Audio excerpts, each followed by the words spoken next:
واعتصموا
Bismillahirrahmanirrahim. Alhamdulillahirabbil alamin. Assalatu wassalamu ala sayyidina Muhammadin wa ala alihi wa sahbihi. Dumateng para masyayikh, para kiai, sedaya pengurus KCNU Surabaya, utamanya jajaran Surya, jajaran Mustasyar, nata'amullah bitul hayatihim, hukum-hukum urip panjang. Profesor Dr. Muhammad Nuh selaku Wakil Ketua PBNU dan rupa-rupanya juga akan menjadi Ketua NU. Semoga sehat, roh, panjang umur. Amin, Allahumma amin. Prof. Fakih yang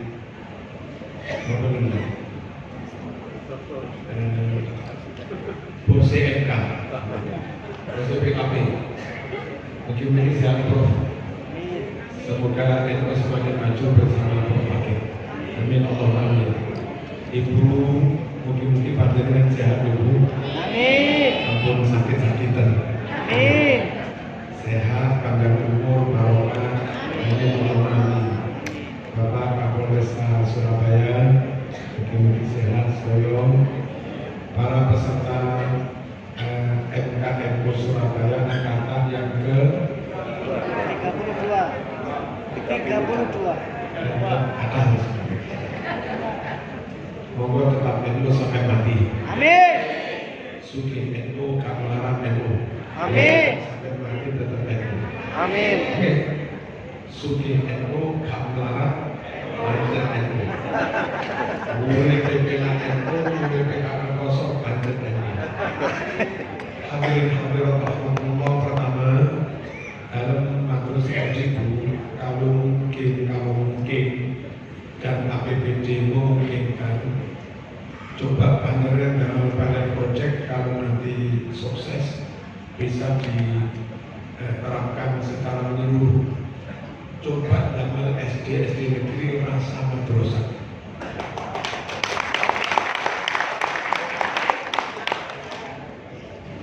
Memang SDN didanai negara, tapi rasa madrasah. Terus pagi buku sudah datang, ketika siswa datang buku Pak Guru dekat di pintu sungguh semua. Setiap hari begitu dilatih adab, kepada gurunya. Terus nanti sebelum masuk ruang, mereka punya wudhu, mereka sholat duha dulu. Kalaupun musolanya nggak terlalu besar, dicicil. Hari ini kelas ABC, besok kelas apa? Dan setiap hari dibiasakan ada sholat duha. Habis itu terus ada zikir-zikir sebentar. Masuk kelas, sebelum pelajaran dimulai 5 menit lah. Beres Quran setengah halaman, sehalaman, surat-surat pendek. Kalau SD bisa begitu setiap hari. Terus kemudian sebelum pulang mereka wajib jamaah zuhur, ada wiridannya, masuk kelas lagi, proses pulang model MI, bala asri, innal insana fi khusrin, MI model. Saya yakin kalau di Surabaya SD rasa MI, insya Allah ini bisa mengatasi Muhammad.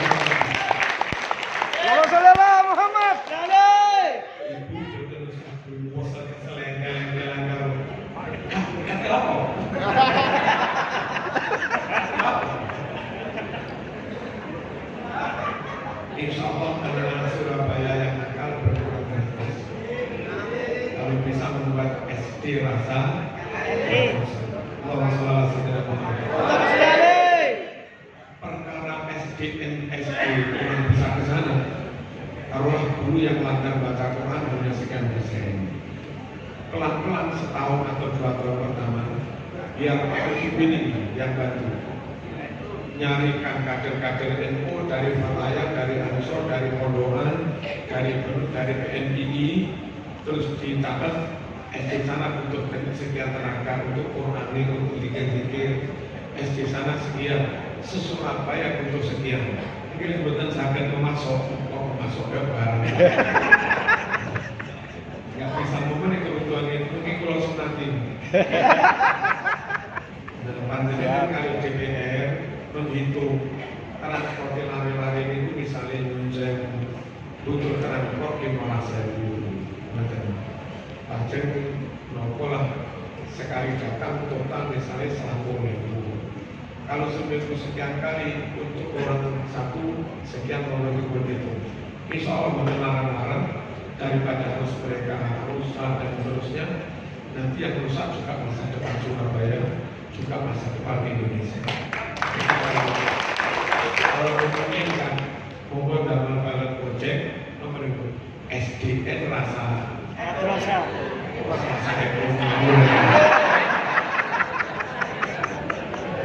SD rasa insya Allah saya dan itu membentuk kebiasaan. Lari-lari otomatis punya kebiasaan baik. Setiap pagi salaman sungkem kali dulu bapak dulu, pulang dari sekolah juga sungkem. Nanti orang tuanya juga seperti itu.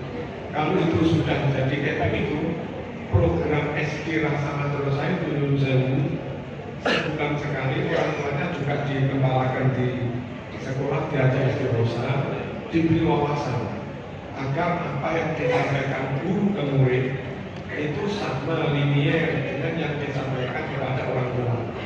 Orang tua, guru, murid punya pemahaman yang sama. Insya Allah lumayan untuk mengatasi itu. Bapak Ibu rahmatullah, ini tentang SD Madrasah SD Rasa MI. Nah, selanjutnya Surabaya barangkali mungkin dipikirkan. Pertama anjuran mawon, setahun 2 tahun anjuran mawon. Nanti kalau kira-kira kasusnya tinggal sedikit, tidak melakukan atau perda dan sebagainya. Sebelum reda mungkin perwakil begini. Mungkin nomor beda. Jadi ketika ada anak nakal, itu orang tuanya juga kena sanksi. Belum begitu. Minimal sanksi sosial atau apa gitu. Jadi rumah tangga bapak ibu yang benar-benar tanggung jawab mendidik anaknya. Beliau nanti urus-urus rokok, ada apresiasi lah dari pemerintah kepada mereka. Orang-orang yang anaknya kelas 6 sudah pada Quran, kelas 6 sudah hafal juz amma dan seterusnya. Pemprov atau mungkin Pemprov juga memberi apresiasi kepada mereka biar dicontoh. Menawi sampun niku rumah tangga mulai saya, syukur-syukur nyuwun sewu, kula nate ngaos teng mriki. Winsa ke selatan sedikit, masuk ke barat, itu ada RW Qurani nomor-nomor. Luar biasa loh, itu ada kesepakatan antara RT. Masuk kampung itu, Ba'da Maghrib, nggak boleh ada anak keliaran. Kalau Ba'da Maghrib ada anak keliaran, mengikuti sidang. Yang nyidangin yang sekitar RW dan bapak ibunya jadi malu. Jadi lingkungan itu sudah jadi. Terus setiap Ba'da Maghrib bapak ibu di rumah nunggu anaknya imam sinau imam beresulah. Setiap Ba'da Maghrib sampai Isya. Baru setelah itu boleh keluar. Nah kalau prototipe kampung model ini sakit di kebakar kepada yang lain-lain, insya Allah Surabaya menjadi Baldatun Thayyibatun Warahmatullahi. Amin. Betapa hebatnya Rawuh Surabaya meskipun metropolitan modern kayak ini. Ternyata setiap Ba'da Maghrib ibu-ibu bapak masing-masing di ruang tamu nunggu anaknya maca Yasin, nunggu anak beres Quran. Dan insya Allah mungkin 30 tahun lagi nahdili di Semarang. Masuk 30, saya ketawa lagi. Allahumma shalli ala sayyidina. Lingkungan ditandani, masing-masing unit rumah tangga juga ditandani, yang baik diberi apresiasi, insya Allah jadi. Hadirin rahimakumullah, iku mimpi-mimpi mawon, barangkali ada 1-2 poin yang bisa dilakukan. Lalu nyuwun sewu, karena tren masyarakat kota yang memiliki OKB, apa OKB? Orang kaya baru. Ini rata-rata trennya itu mensekolahkan anak ke sekolah-sekolah unggulan, ke sekolah favorit. Kalau yang merespon tren itu, keinginan masyarakat itu, dan bikin menyuguhkan sekolah unggulan keren, gengsi, mereka-mereka yang anti Pancasila, maka orang-orang kaya itu menyekolahkan anak di sekolah yang anti Pancasila, dan itu merugikan bangsa ke depan. Kalau yang nyunsel membangun sekolah top yang diminati masyarakat itu, maaf, mungkin orang Syiah, maka yang mendidik orang-orang kaya juga orang Syiah dengan ideologi Syiah. Kalau yang punya sekolah top itu misalnya orang non-Muslim, maka anak-anaknya orang kaya itu juga dididik oleh diinstal ideologinya oleh orang non-Muslim. Kita ideologi.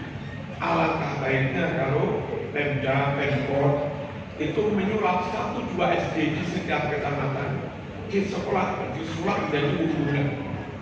Jadi rumahnya ber-AC, gurunya dipilih yang Islam, sholat semua, khatam Quran semua, dan gurunya IPK-nya harus 3,9 ke atas. Pokoknya kedah merancang SD unggul, tapi SD negeri. Kalau kita Pemkot nggak ada SD unggulan top, performa keuangannya sih, sarprasnya juga luar biasa, gurunya juga luar biasa, pelayanannya juga luar biasa. Nanti barangkali ada undang-undang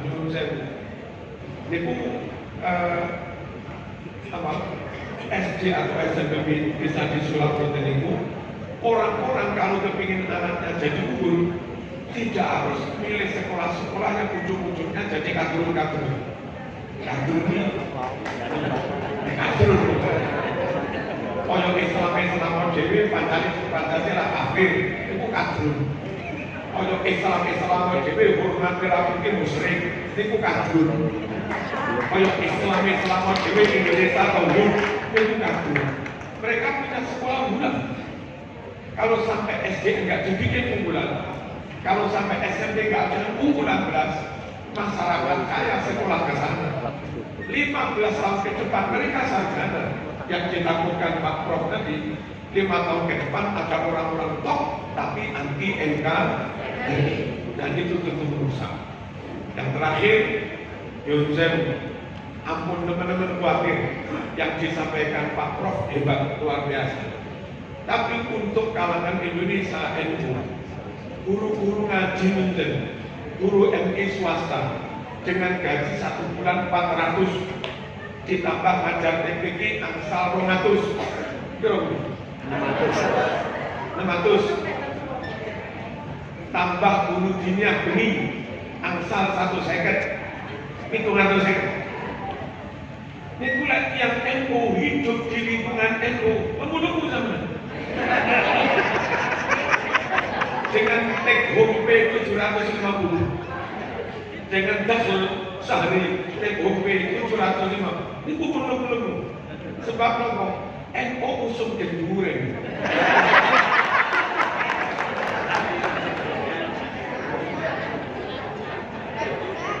Kalau berkat. Jadi tolong menghitung negara maju atau enggak maju itu jangan hanya menghitung nominalnya, tapi dengan nominal sedikit. Nyun sewu, guru ngaji sampai enten murid kata Quran bacaan itu mesti impung siji untuk guru ini. Jadi senajan penghasilan ini soal gizi wajar nggak problem.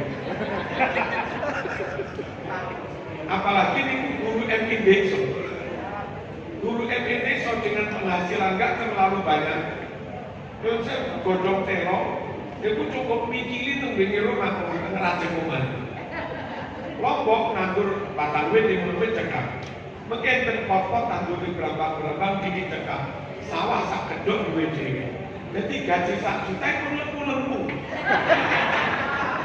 Iso nyari ini dapur damel kaji bareng. Kok yang dikeluarkan gak banyak-banyak. Itulah Indonesia.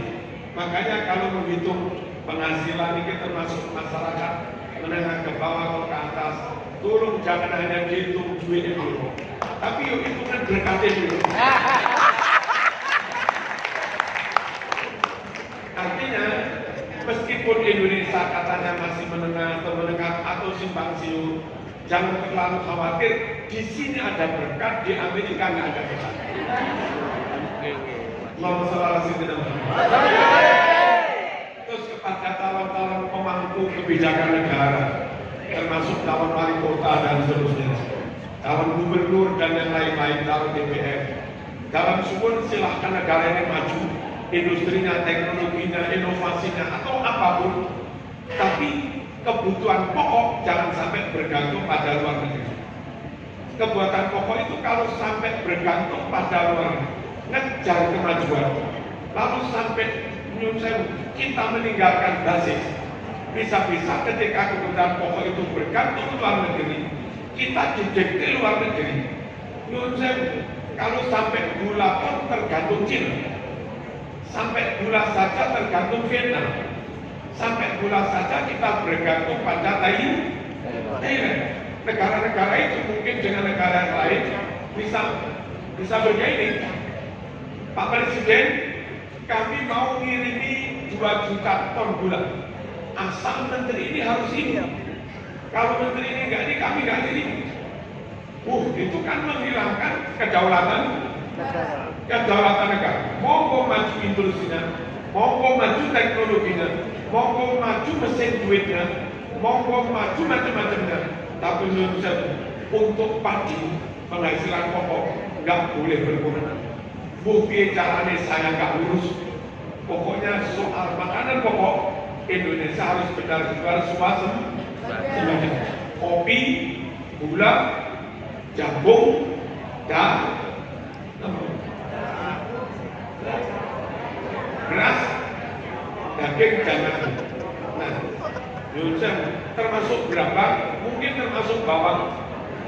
Itu harus benar-benar kita mandiri. Sebab itu, komoditi yang bisa dipakai asing untuk alat bergaining, dan itu menurut saya merusak kedaulatan negara. Seharusnya kita, dari kita, oleh kita, dan untuk kita. Dan itu namanya berdikari, ajaran Bung Karno, ajaran nasionalisme. Kalau sampai ada kebutuhan pokok kita bergantung asing, lantaran mengejar kemajuan industri, pertanian alami, nanti gabah bergantung Cina. Terus ini, tak kiri 3 bang, pokok ketua NU ini, coba mungkin pindah ke Allahumma shalli ala sayyidina Muhammad. Ini tentang nomor ini, tentang tunjuk. Pokoknya SD rasa SD rasa NI, terus nuwun kalau bisa ada kebijakan afirmatif dari panjenengan, ada sekolah-sekolah SD disulap jadi unggulan, ada SMP yang disulap jadi unggulan, mungkin minta fatwa ke Pak Nadiem supaya Surabaya dibolehkan, daripada anaknya orang top milih sekolah yang anti Pancasila, milih sekolah yang anti NKRI, dan itu merusak masa depan. Merdeka.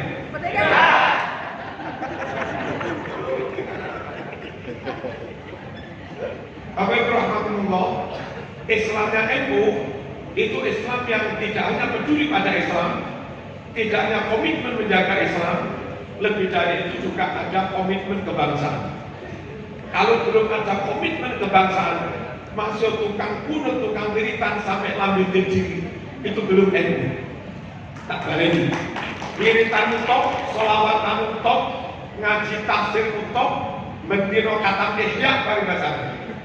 Tapi anti NKRI, nggak peduli pada bahasanya, nggak ada komitmen kebangsaan. Itu bukan NU, itu kafir.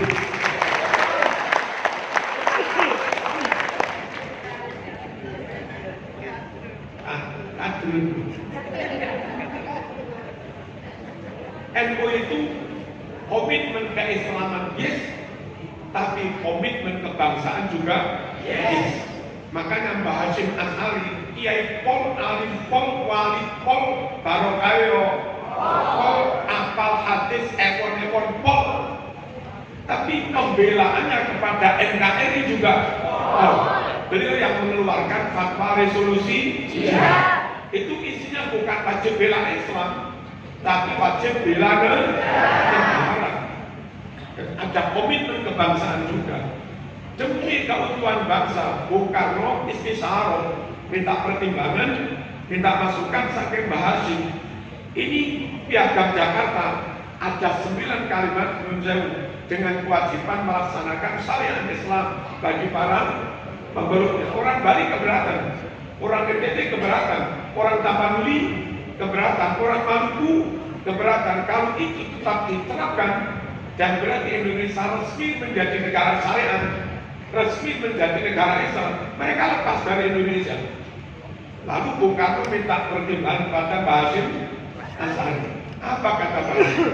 Mending mikir menimbang keutuhan negara daripada 9 kalimat itu lalu negara berpecah belah. Ini komitmen kebangsaan yang luar biasa.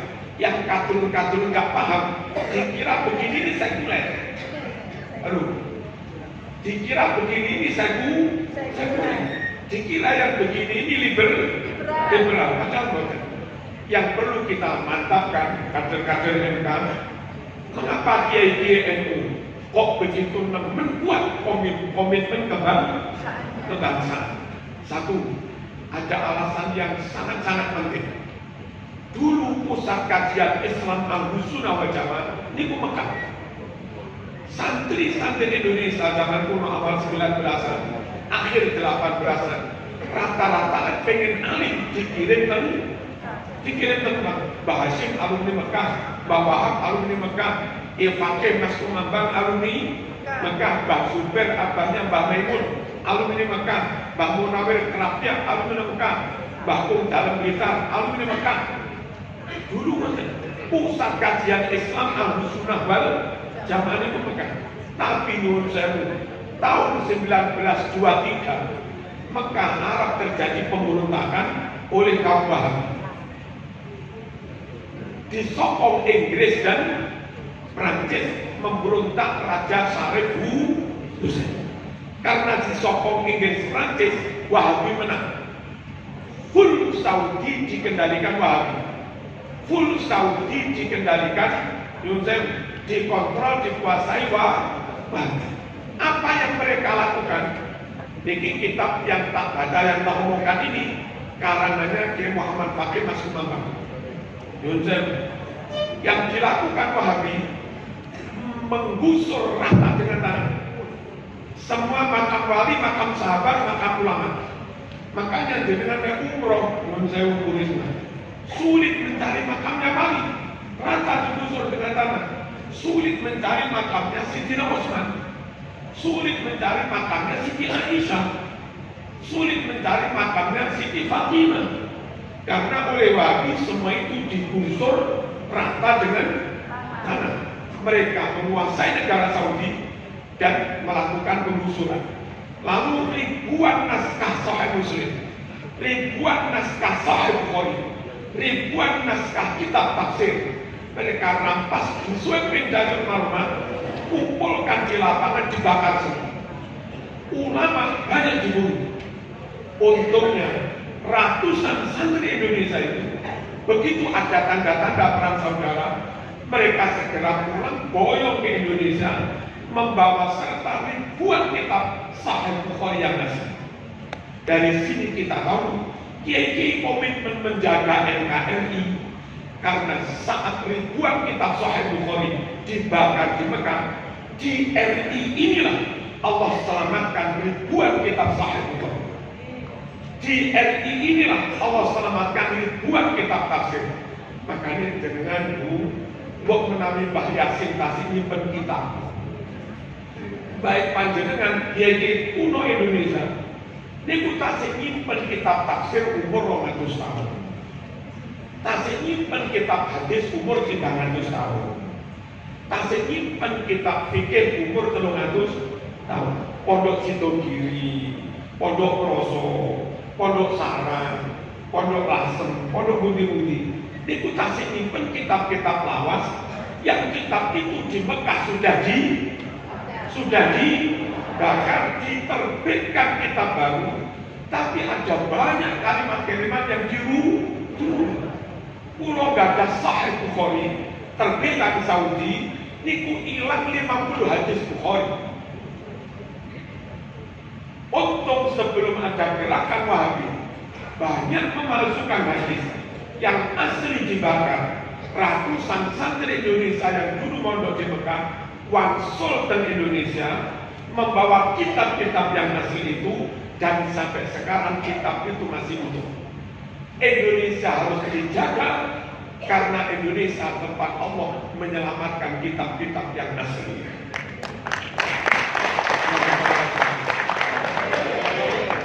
Komitmen menjaga Islam mesti diikuti dengan komitmen kebangsaan. Karena di bangsa yang sangat kita cintai ini, Allah selamatkan kitab-kitab yang asli. Kalau contoh itu, saya punya Sahih Bukhari yang asli, itu nomor 3451. Karena sallallahu alaihi wasallam yajharu bil basmalah. Nabi senantiasa mengeraskan bacaan bismillah. Tapi Sahih Bukhari cetakan Saudi, hadis itu hilang. Makanya dengan umroh haji nggak pernah dengar imam sana baca bismillah, karena dianggap hadisnya kan. Dan di kitab Bukhari yang lawas, hadis itu ada. Contoh lagi, 1001, Bukhari 1001, itu isinya menerangkan Nabi saben sholat subuh kunut. Mereka nggak mau kunut, karena di kitab Sahih Bukhari mereka hadis kunut itu sudah dihilangkan. Kita di sini setiap tahun haul, menghauli Bung Karno juga. Di sana nggak ada haul. Itu Sahih Bukhari Muslim juz 2 halaman 370. Di sana nggak ada haul, hadisnya sudah tidak ada. Di negeri ini Allah selamatkan ribuan naskah Bukhari yang asli, ribuan naskah Muslim yang asli, ribuan kitab tafsir yang asli. Jaga Indonesia, sejatinya jaga Islam yang asli.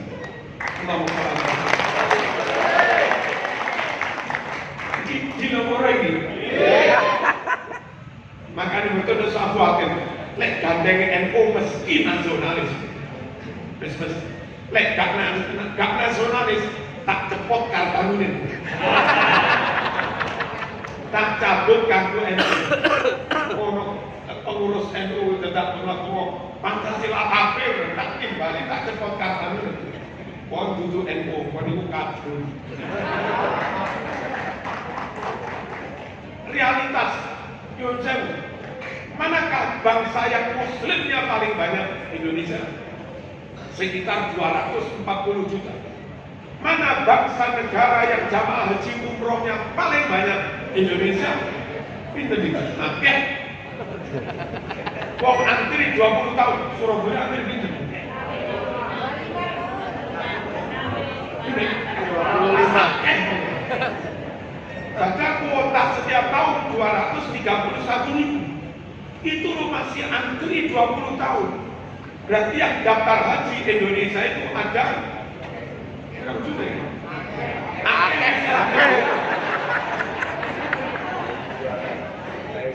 230.000 kali 20 kan?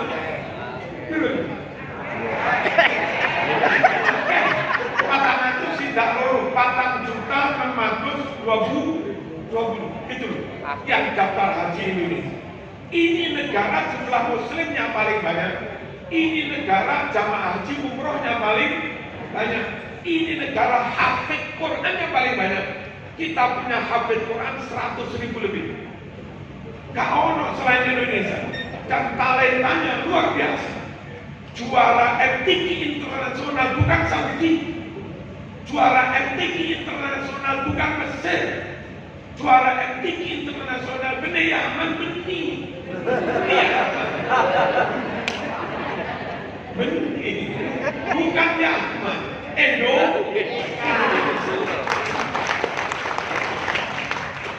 Makam wali, makam ulama terbanyak dihormati, dirawat utuh sampai sekarang. Jadi negeri ini, andai Sunan Ampel gak di Indonesia, bukan sudah. Andai Sunan Giri gak di Indonesia, sudah dibuka. Tapi karena ada di Indonesia, aman boro-boro. Negeri ini negeri paling aman untuk ahli sunnah wal jamaah. Jawa Timur tok ikan.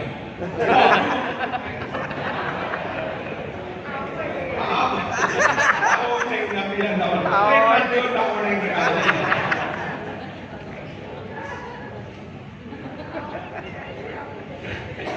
Nah, pada kamu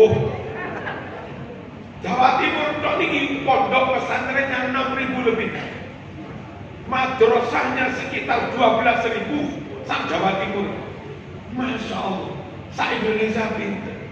Ini negeri muslim paling banyak, hafid Qurannya paling banyak, jamaah haji umroh paling banyak, paling top kualitas bacaan Qurannya, makam wali paling banyak, madrasah, TPG, kampus Islam juga paling banyak.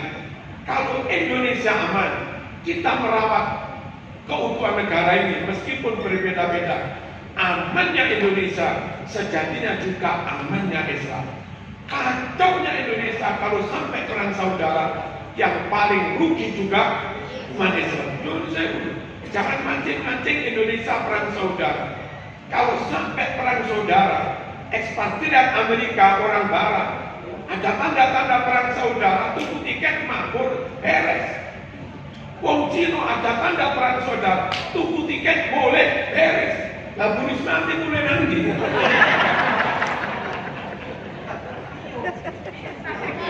Kecili. Iya. Pak Muhyiddin mulai nanti. Mereka. Wong Arab yang sebagian untuk kafir itu. Mancing-mancing perang saudara. Kalau ada perang saudara benar, mereka beli tiket pulang aman. Lamar Sugiyati mulai nanti. Blitar.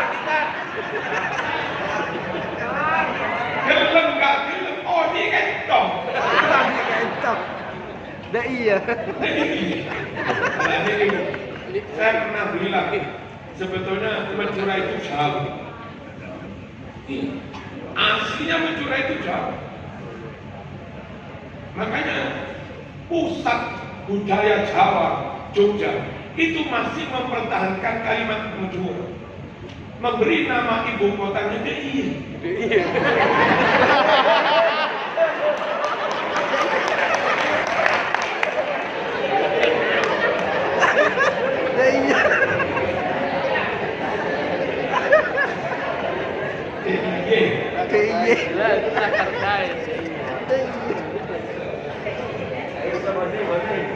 Madura juga layak dijadikan bahasa internasional.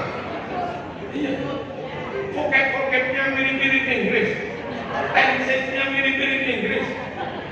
Kalau dalam bahasa Inggris ada question tag, are you, isn't he, and kita ya Pak. Ada baik. Masuk Eko. Hidup telok lemak. Hidup telok lemak. Masalah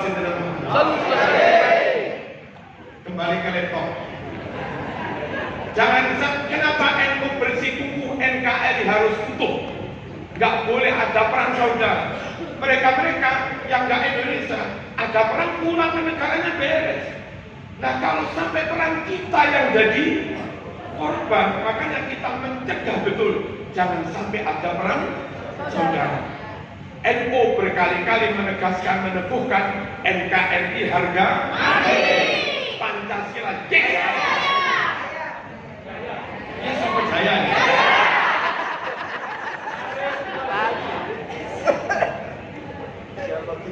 Siapa kita? Siapa kita? Orang kompak. Siapa kita? NKRI.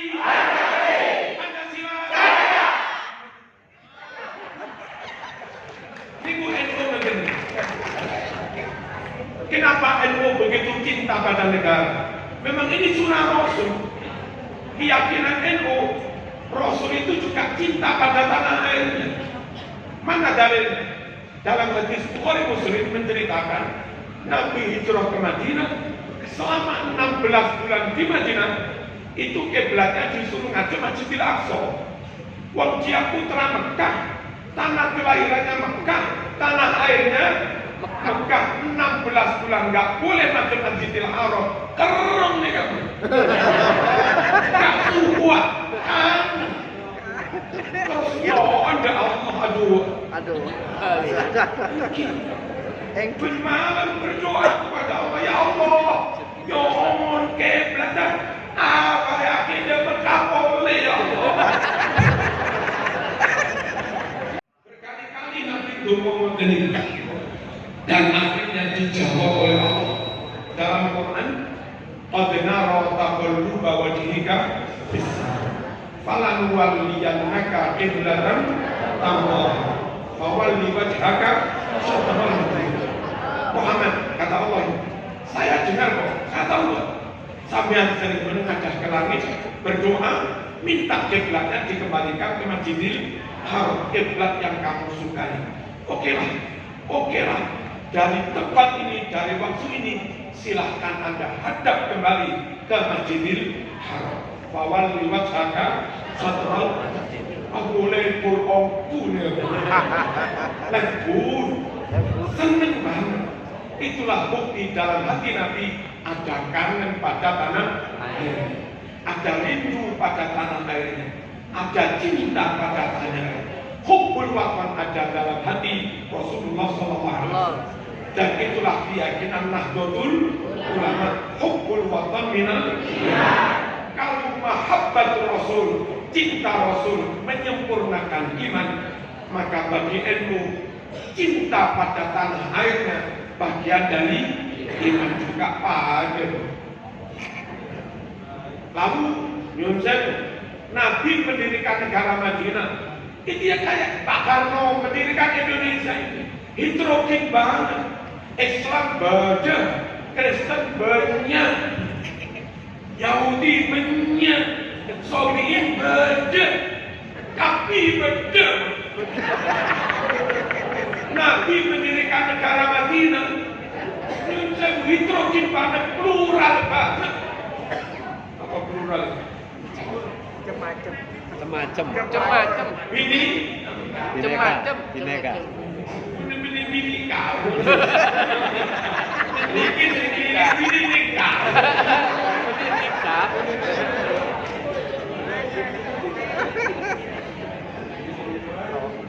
Nabi mendirikan negara Madinah, Yahudinya banyak, Kristennya banyak, non-Muslimnya banyak, dan semua diayomi.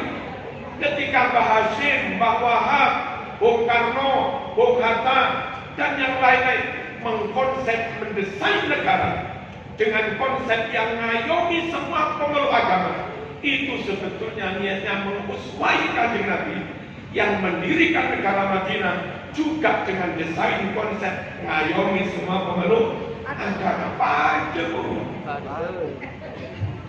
bikin negara yang ngayomi semua pemeluk agama. Ini sunnah Rasul yang ketika Nabi mendirikan negara Madinah juga dengan konsep ngayomi semua pemeluk agama.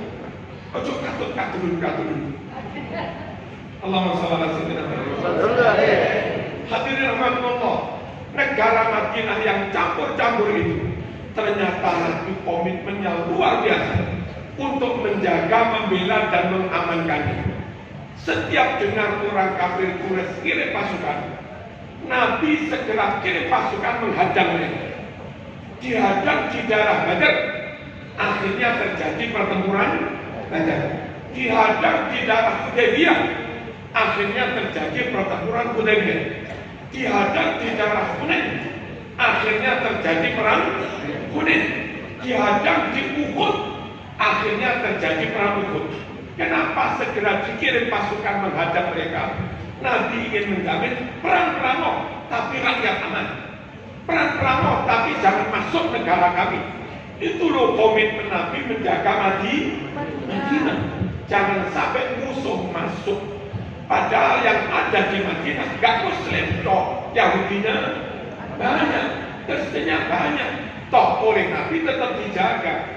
Itu artinya nawaitunya Nabi gak semata-mata bela Islam, tapi yang dilakukan Nabi bela negara. Kalau bela Islam kok enggak lah, kok Yahudinya banyak kok. Kalau bela Islam kok enggak, kok Kristennya banyak. Negara yang banyak Kristennya, banyak Yahudinya, oleh Yahudi tetap dijaga, oleh Nabi tetap dijaga. Itu artinya Nabi berkomitmen bela negara. Itu yang mengilhami, menginspirasi ulama-ulama NU bela Islam juga bela negara. NKRI merdeka. Allahumma shalli ala sayyidina Muhammad. Terakhir, dan harus NU, jangan yang lain. Kalau ada yang LDI ikut di ruang ini, semoga keluar dari sini jadi NU. Amin. Gak salah. Kalau di ruang ini ada yang Muhammadiyah, semoga keluar dari ruang ini jadi NU. Mengapa harus NU?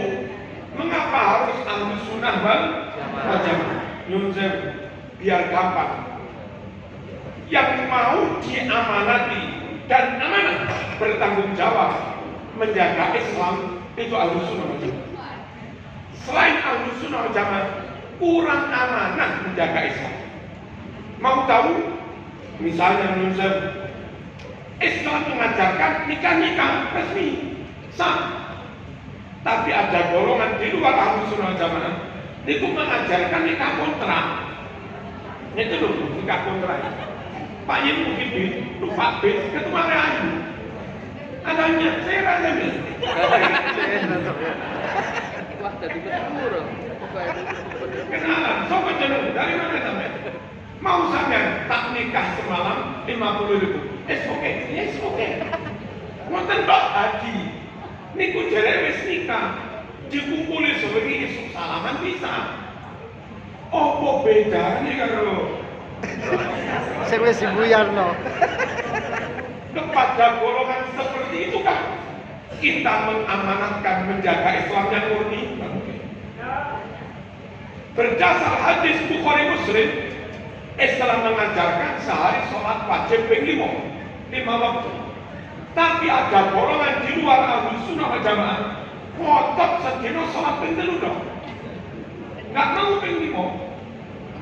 Kepada golongan seperti ini kan kita mengamanatkan ajaran Islam supaya tetap utuh. Nggak bisa.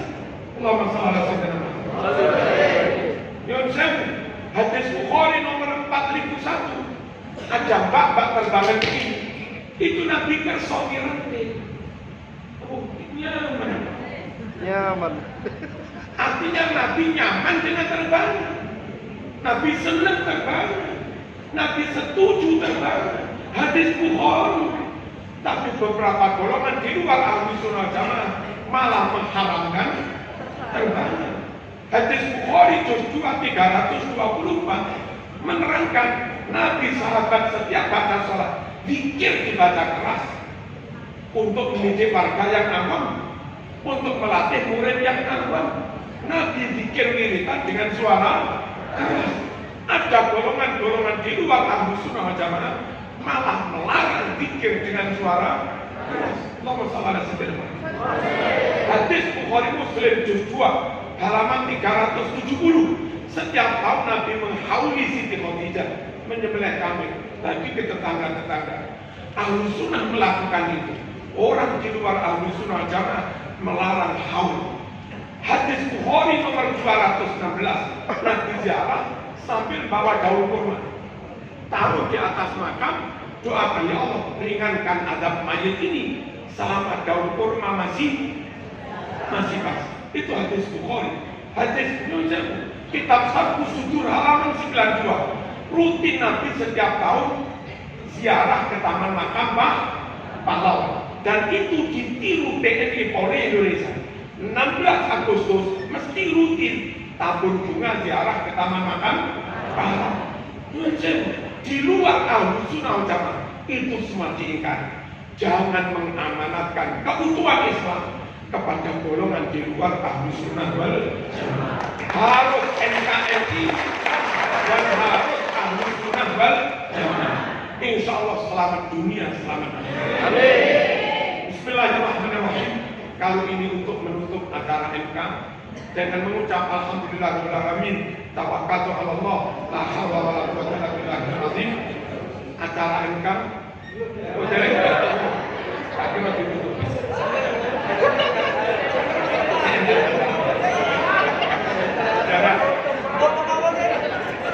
Sekarang belum ditutup, tapi ayo komitmen bareng-bareng pada agama kita, pada akidah kita, pada NU kita, pada NKRI kita.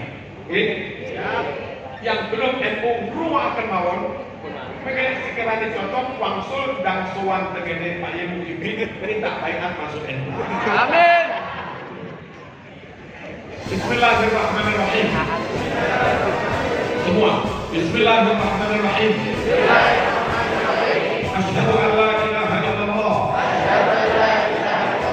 Asyhadu anna Muhammadar Rasulullah. Raditu billahi rabban. Muhammadin nabiyyan wa rasulah. Ya Allah, sebagai warga NU, kader NU, pengurus NU, saya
ng airku, cintamu dalam imanku.